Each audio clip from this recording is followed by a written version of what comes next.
Renungan hari ini, Senin 23 Maret 2026. Bacaan Alkitab menurut Kitab Kisah Para Rasul, pasal 20 ayat 7 hingga 12. Pada hari pertama dalam minggu itu, ketika kami berkumpul untuk memecah-mecahkan roti, Paulus berbicara dengan saudara-saudara di situ, karena ia bermaksud untuk berangkat keesokan harinya. Pembicaraan itu berlangsung sampai tengah malam. Di ruang atas tempat kami berkumpul, ada banyak lampu. Seorang pemuda bernama Eutikus duduk di jendela. Karena Paulus amat lama berbicara, pemuda itu tidak dapat menahan kantuknya. Akhirnya ia tertidur lelap dan jatuh dari tingkat ketiga ke bawah. Ketika ia diangkat orang, ia sudah meninggal.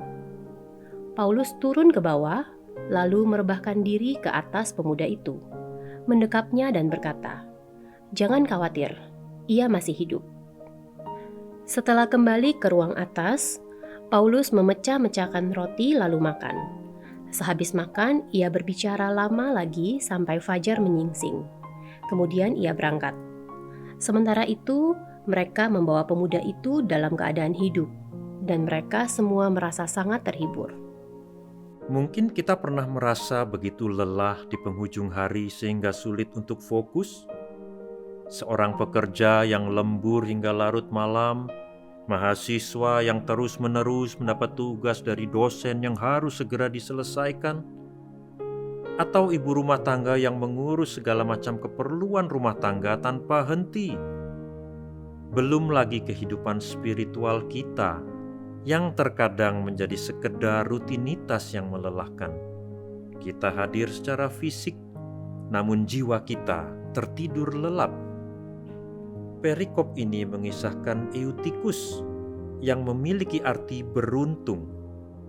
Ia seorang pemuda yang duduk di jendela saat Paulus menyampaikan khotbah panjang hingga tengah malam. Ruangan atas yang penuh orang dan lampu minyak menyebabkan suhu panas dan oksigen berkurang yang mempercepat rasa kantuk. Karena sangat mengantuk, ia terjatuh dari jendela tingkat ketiga dan mati. Namun, mukjizat terjadi. Paulus turun, memeluknya, dan menyatakan bahwa nyawanya masih ada. Yang menarik di sini bukan sekadar teguran agar tidak tidur, melainkan kasih karunia Tuhan yang memulihkan. Paulus tidak berhenti setelah membangkitkan Eutikus. Mereka kembali memecah roti dan melanjutkan persekutuan. Kematian diubah menjadi sukacita, dan kelelahan fisik dikalahkan oleh kelaparan akan firman Tuhan yang memberikan hidup. Kisah Eutikus adalah cermin bagi kita. Terkadang kita jatuh karena jendela kenyamanan atau kelelahan hidup yang membuat kita kehilangan kewaspadaan iman.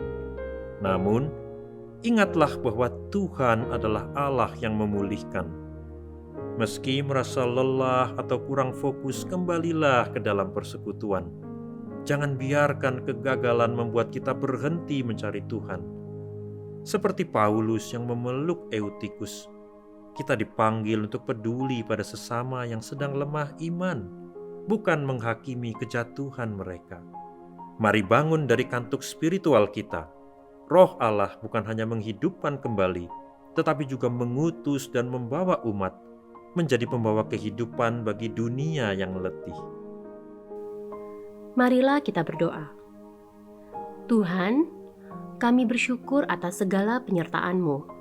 Saat kami merasa letih, Engkau membangunkan kembali dengan kesegaran dan memberi arah bagi hidup kami. Amin.